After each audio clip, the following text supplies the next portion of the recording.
รายการต่อไปนี้เป็นรายการทั่วไปสามารถรับชมได้ทุกวัย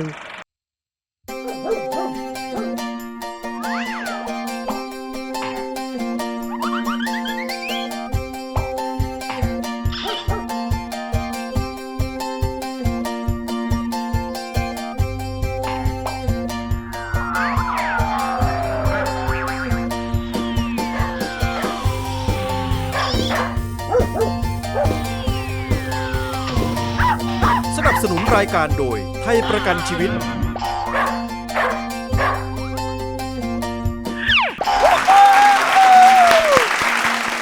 สวัสดีครับขอต้อนรับคุณผู้ชมเข้าสู่รายการ The Dog Partner รายการเกมโชว์คู่ซี4ขาครับซึ่งในวันนี้ครับเราจะมาตามหาแชมป์ใหม่ประจำรายการของเรานั่นเองนะครับผมและแชมป์ใหม่ของเราจะเป็นใครนั้นนะครับเตรียมลุ้นกันได้เลยมาถึงทีมแรกกันเลยครับคุณผู้ชมครับเดินทางไกลมาจากจังหวัดระยองกันเลยทีเดียวพกความมั่นใจมาเกินร้อยครับแต่ว่าชื่อของเขาเนี่ยแปลกสุดๆเลยทีมของคุณก้อยและน้องมาดุกกี้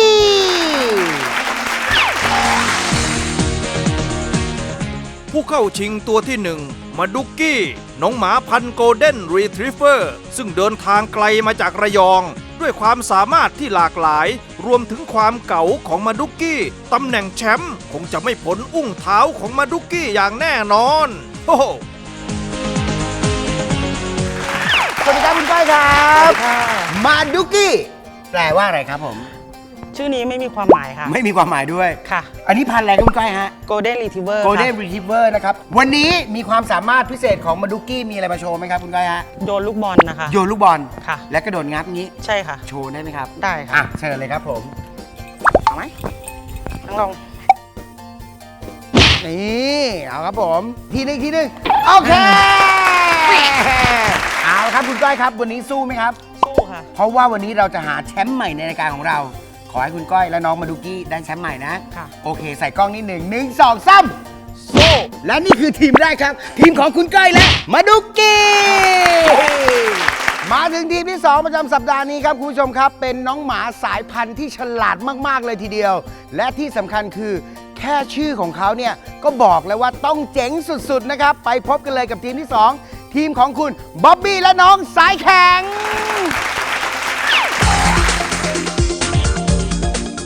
สายแข็งลาบราดอร์รีทรีเวอร์ที่แข็งตั้งแต่ชื่อยันความสามารถงานนี้คุณบ๊อบบี้ฝากมาบอกว่าตำแหน่งแชมป์ต้องเป็นของสายแข็งอย่างแน่นอนสวัสดีพี่บ๊อบบี้นะครับผมครับสวัสดีครับเอาล่ะวันนี้ถามพี่บ๊อบบี้ก่อนเลยนะครับผมที่มาของชื่อสายแข็งครับพี่บ๊อบบี้ฮะสายแข็งคำนี้เป็นพอดีเป็นชื่อของบริษัทที่ทำอีเวนต์พี่บ๊อบบี้เปิดอยู่ใช่นะครับซึ่งต้องบอกผู้ชมก่อนว่าพี่ชาวกับพี่บ๊อบบี้เนี่ยรู้จักกันแล้วเคยเจอกันมาก่อนด้วยนะฮะหลายงานต่อหลายงานแล้วนะครับผมความสามารถพิเศษของเขามีอะไรมาโชว์ไหมครับพี่บ๊อบบี้โอ้ทั่วไปเลยครับอาจจะมีให้แกล้งตายยิงแล้วตายอย่างนี้ได้เหรอได้นี่ได้อยู่ขอชมหน่อยมาสายแข็งเห็นไหมล่ะสายแข็งแกล้งตายหน่อยบ้านแท้ๆมาสายแข็งนั่งก่อนกินมีไฟก่อนกินมีไฟกินมีไฟขาก่อนยกจุ๊บโอเคปังเลยปังตายแกล้งตายป่ะแค่โอเคพอได้นะวันนี้สู้ไหมครับพี่บ๊อบบี้สู้เท่าที่ได้ครับเท่าที่ได้นะครับผมเป็นกำลังใจให้ครับผม1 2 3ใส่กล้องนะครับสู้ครับผมและนี่คือทีมที่2ครับทีมพี่บ๊อบบี้กับสายแข็งมาถึงทีมที่3ในสัปดาห์นี้คุณผู้ชมครับต้องบอกเลยว่าทีมนี้เนี่ยเขาเคยพาน้องหมามาแล้วก็เป็นแชมป์ในรายการของเราเนี่ยมาหลายสมัยเหลือเกินแต่วันนี้เขากลับมาครับกับน้องหมาตัวใหม่ครับจะมาแข่งขันในรายการของเราครับความสามารถไม่น้อยกว่าตัวที่แล้วและที่สำคัญคือเขาบอกว่าไม่กลัวน้องหมาตัวไหนเลยไปพบกันเลยดีกว่ากับทีมที่3ครับทีมของคุณปู่และน้องชายเย็น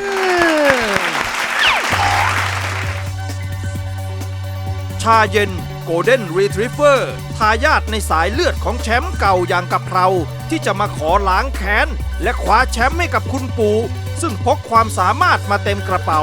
ตำแหน่งแชมป์ในครั้งนี้จะต้องเป็นของชาเย็นเท่านั้นนะ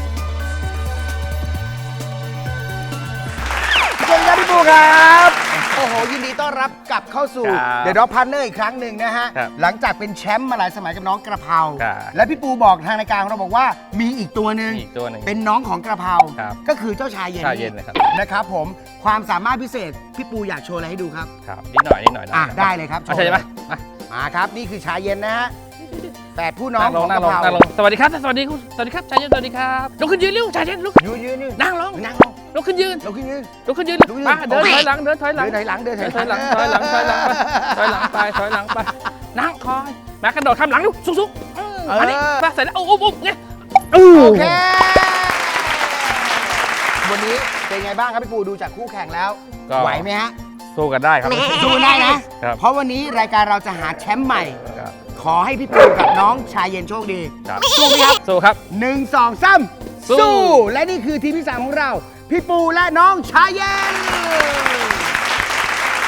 เอาละครับคุณผู้ชมครับ สัปดาห์นี้ต้องสนุกสนานอย่างแน่นอนครับ เพราะว่าทั้ง 3 ทีมเป็นตระกูลเดียวกันนั่นคือตระกูล Register และเนงก็เขินเองว่าเหรอตระกูล Retriever เป็นพันธุ์ใหญ่นั่นเองนะครับผมเอาล่ะ จะสนุกสนานขนาดไหนสักครู่เดียว เดี๋ยวกลับมาหาแชมป์ใหม่กันในรายการของเรา The Dog Partner รายการเกมโชว์คู่ซีสี่ขาช่วงหน้าสักครู่เดียวครับ ร่วมทายผลว่าใครจะเป็นแชมป์ประจำสัปดาห์ทาง Facebook The Dog Partner รับรางวัลอาหารสุนัขและแคลเซียมสแน็คจาก Dog Enjoy จำนวน 3 รางวัลฮ่องฮ่องฮ่อง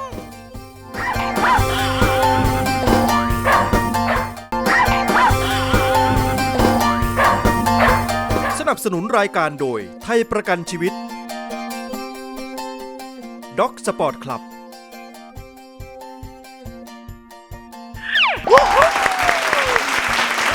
ต่อครับกับรายการ The Dog Partner รายการเกมโชว์คู่ซีสี่ขาก่อนจะไปเล่นเกมแน่นอนทุกสัปดาห์ เราจะมีเกมที่มีชื่อว่าตะบะแตก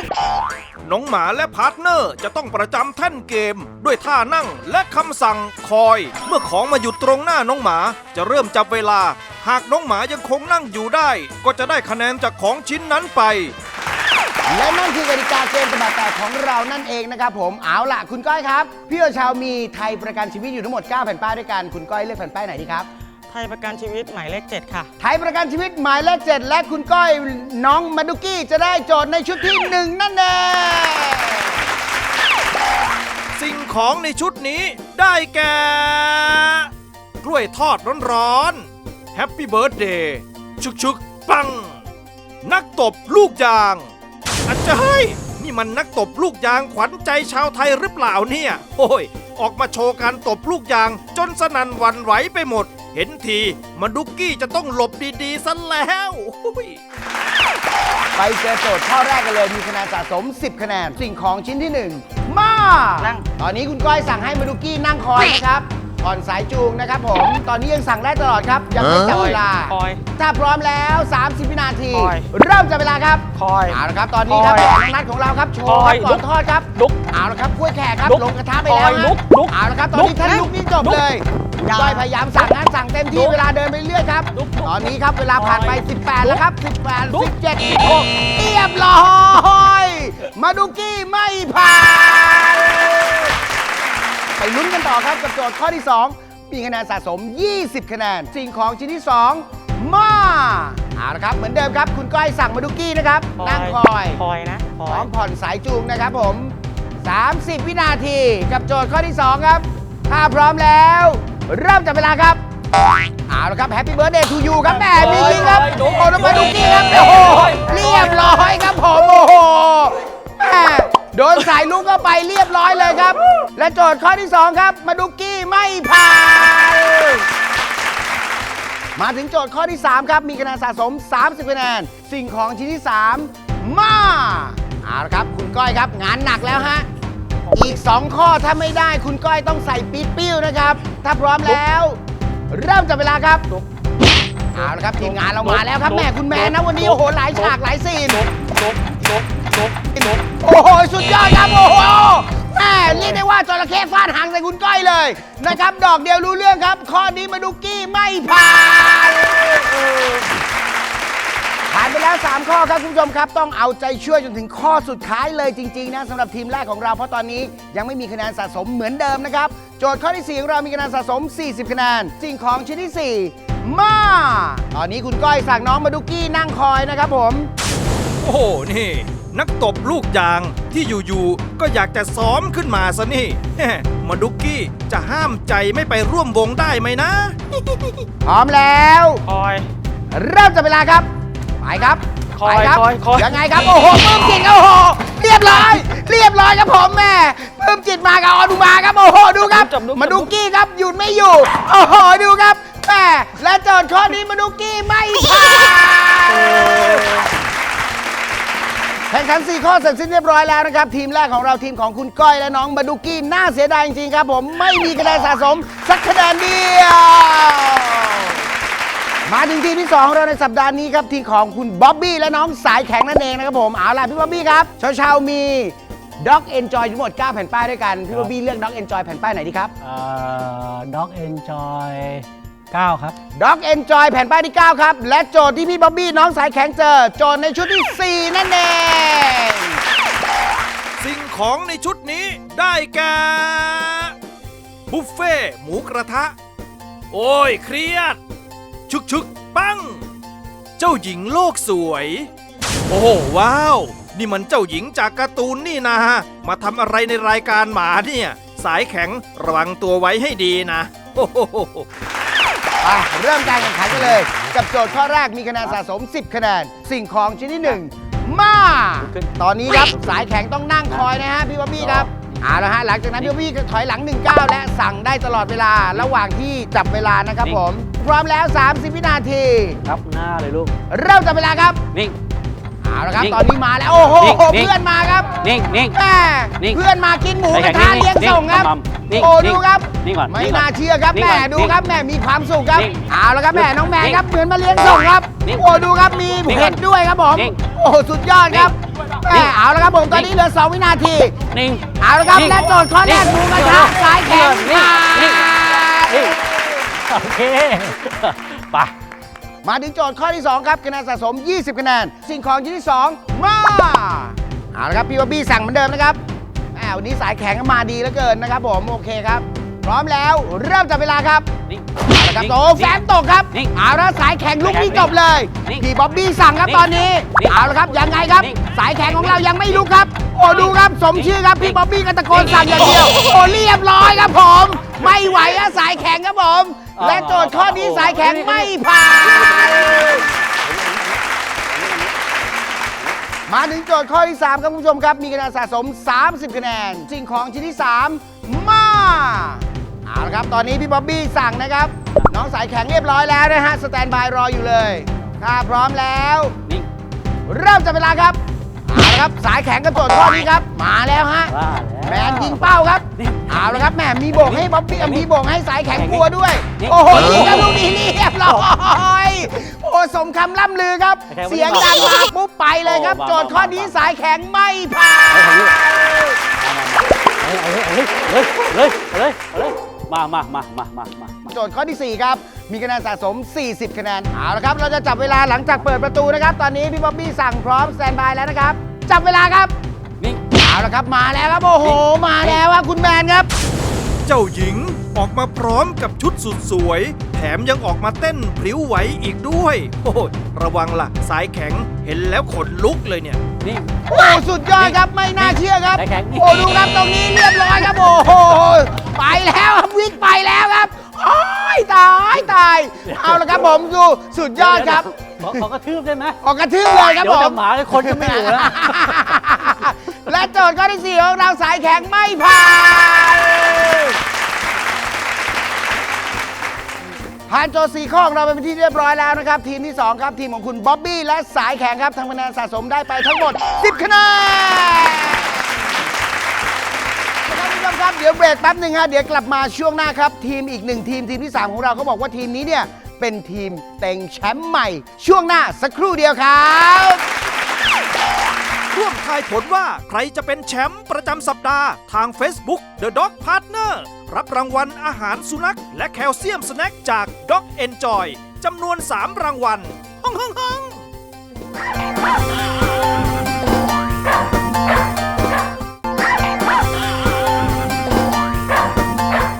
สนับสนุนรายการโดยไทยประกันชีวิต Dog Sport Club The Secret Life of Pets เรื่องลับแก๊งขนฟู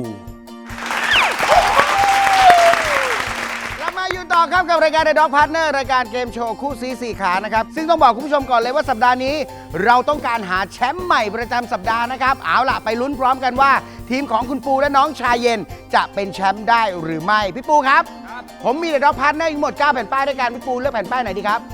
เอาด็อกพาร์ทเนอร์หมายเลข 1 The Dog Partner หมายเลข 1พี่ปูและน้องชายเย็นต้องเจอโจทย์ในชุดที่8นั่นเอง สิ่งของในชุดนี้ได้แก่เชฟแมนอาหารเช้า Rock and Roll ชึกปังไอศครีมมาแล้วจ้า โอ้เอาละสิชาเย็นถ้าต้องมาเจอกับไอศครีมสุดหวานเย็นมากมายขนาดนี้โอ้ยจะทนได้สักกี่น้ำกัน ข้อแรก10คะแนนโจทย์ข้อที่ 1 มาเอาละครับตอนนี้คุณปูสั่งนะครับชายเย็นนั่งคอยฮะหล่อมากครับ30วินาทีกับเชฟแมนเริ่มครับ ชายเย็นนั่งคอย เอาละครับเมนูเบรกฟาสต์ครับอาหารเช้าครับ คอยนะคอย เอาละครับคุณปูสั่งชายเย็นคอยครับตอกไข่แล้วครับ ชายเย็นคอย เอาละตอนนี้ชายเย็นมองแล้วครับจะรอดหรือไม่เอาไส้กรอกครับ โอ้ไส้กรอกรอดตรงหน้าครับเอาแฮมครับไปรอดอีกพี่ปูก็สั่งครับแม่เกือบแล้วครับตอนนี้เหลือ5วินาทีสุดท้ายครับชายเย็นจะรอดหรือเปล่า2 1และโจทย์เบรกฟาสต์อาหารเช้าชายเย็นผ่านมาถึงโจทย์ข้อที่ 2 มีคะแนนสะสม20คะแนนสิ่งของชิ้นที่ 2 มาเอาละครับตอนนี้แม่พี่ปูแทบไม่ต้องสั่งแล้วครับ มองตาก็รู้ใจนะฮะถ้าพร้อมแล้วเริ่มจับเวลาครับ นั่งคอย เอาละครับลำโพงมาแล้วครับเป็นไรครับ นั่งคอย โอ้โหกีตาร์ไฟครับ ชาเย็น โอ้สุดยอดครับ นั่งคอย มาแล้วครับโอ้โหดูฮะ ชาเย็น ไม่น่าเชื่อครับเอาไฟเย็นใส่ที่ปลายกีตาร์ ชา ค เย็ รั น บผม นั่ เอา งคอย ละครับผมเหลือ9วินาทีสุดท้ายครับ ชา ชาย เย็ เย็ น น นั่ ยัง งคอย นิ่งอยู่ ชาเย็นนั่ง เอาละ คอย ครับผมตอนนี้ครับ ชา เห เย็ ลือน นั่งคอย 4เหลือ3เหลือ2ครับชายเย็นยังนิ่งอยู่ครับ และโจทย์ข้อนี้ชายเย็นผ่าน เก่งมากเก่งมาก โจทย์ข้อที่ 3 ครับ ไปลุ้นกันต่อ คะแนนสะสม 30 คะแนน สิ่งของชิ้นที่ 3 มาเอาละครับเหมือนเดิมครับแม่ตอนนี้แค่เกาคางแล้วบอกว่าคอยก็อยู่แล้วนะครับ โอ้ดูครับมาเหนือมากครับ น้องชายเย็นของเรา 30 วินาที เริ่มจับเวลาครับ ชายเย็นคอย เอาละครับมาแล้วครับแม่ดูครับ นั่ง มาแล้วครับ คอย แมนครับ ใจ โอ้ เย็น โห นั่ง ดูครับ คอย สุดยอดครับ โอ้โหดูครับเอาละครับตอนนี้จะรอดหรือเปล่าครับพี่ปูสั่งครับ เอาละครับตอนนี้ยังไม่ลุกครับยังไม่ลุกครับนั่งแบบนี้โอเคนั่งแบบนี้ถือว่าสุดยอดเอาละครับตอนนี้ยังไม่ลุกครับถ้าลุกจบเหลืออีก8วินาทีเอาละครับตกใจไปเรื่อยครับเอาละครับเหลือ4วินาทีแมนก็ยิงไปเรื่อยเหมือนกันเอาละครับตอนนี้ยังครับผมและตอนนี้ครับข้อนี้ชายเย็นผ่าน ดีมากดีมาก โจทย์ข้อนี้ครับข้อที่ 4 ครับมีคะแนนสะสม 40 คะแนนถ้าทำข้อนี้ผ่านเขาจะได้เป็นแชมป์ใหม่ล่าสุดของรายการของเราเลย ไปลุ้นพร้อมกันนะครับว่าจะรอดหรือไม่ จับเวลาเลยนะครับเมื่อประตูเปิดออกครับจับเวลา ชายเย็นนั่งคอย เอาละครับมาแล้วฮะ กริ๊งกริ๊งกริ๊งไอศครีมไหมครับ อากาศร้อนๆแบบนี้เนี่ยต้องกินไอศครีมนะฮะเห็นทีชาเย็นจะต้องวิ่งตามรถขายไอศครีมซะแล้ว คอย เอาละครับขายไอติมครับ นั่งคอย โอ้ดูครับขายไอติมครับไม่น่าเชื่อ นั่งคอย เอาละครับตอนนี้ครับพี่ปูก็สั่งชายเย็นครับเอาละครับตอนนี้ครับยังไงครับยังไงครับ โอ้ยังไม่ลุกครับสมาธิจะได้หรือเปล่าครับตอนนี้ไอติม6หมดแล้ว เอาละครับเหลือ4วินาทีเอาละครับผมตอนนี้โอ้และโจทย์ไอติมชาเย็นผ่านโจทย์ของเราไป4ข้อเรียบร้อยแล้วนะครับสุดยอดตามความคาดหมายครับสำหรับทีมที่ 3 ของเราทีมของคุณปูและน้องชายเย็นไม่พลาดเลยครับมีคะแนนได้ทั้งหมด100คะแนนเต็มแข่งขันเสร็จสิ้นเรียบร้อยแล้วนะครับสำหรับสัปดาห์นี้นั่นเองครับคุณผู้ชมครับเอาล่ะก่อนจะไปเจอแชมป์ใหม่ประจำรายการของเราครับต้องไปถามความรู้สึกสักนิดนึงดีกว่า คุณก้อยครับ เกิดอะไรขึ้นครับวันนี้ น้องตกใจอะค่ะ น้องยังตื่นอยู่ ค่ะ ยังไม่นิ่งอยู่ วันนี้เลยไม่ได้สักข้อเลย ค่ะ ตามกติกาของเราแน่นอนจะต้องมีปีปิ้วมาคลุมที่ศีรษะของคุณก้อย ต้องขออนุญาตนิดนึงนะครับปีปิ้วมาเอาละครับผมเชิดชูเกียรติครับแม่สุดยอด และก็มาถึงแชมป์ใหม่ประจำรายการของเรานะครับผมแน่นอนฮะเขาเป็นทายาทของน้องกระเพราซึ่งเคยเป็นแชมป์ในรายการของเราหลายสมัยเลยทีเดียว มาถึงแชมป์ในครั้งนี้ครับ ขอเสียงปรบมือให้กับแชมป์ใหม่ประจำรายการของเรา ได้แก่ทีมของพี่ปูและน้องชายเย็น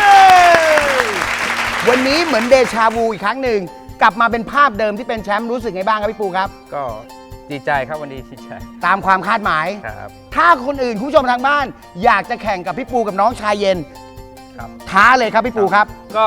ฝึกฝนนั่งระครอยกันนะครับ แล้วก็มาเจอกับน้องชายเย็นนะครับ น้องชายเย็นรออยู่ที่นี่ครับ เอาล่ะคุณผู้ชมทางบ้านถ้ารู้สึกว่าอยากจะชนะน้องชายเย็น สมัครเข้ามาได้เลย เพียงคุณแค่สั่งให้น้องหมาของคุณนั่งและคอยได้ สมัครได้ที่ Facebook The Dog Partner หรือ IG The Dog Partner เช่นเดียวกัน วันนี้เวลาหมดแล้วครับ พบกันใหม่สัปดาห์หน้าพร้อมกับแชมป์1 สมัยของเรานะครับผมวันนี้ไปก่อน สวัสดีครับสวัสดีลูกสวัสดีลูกสวัสดี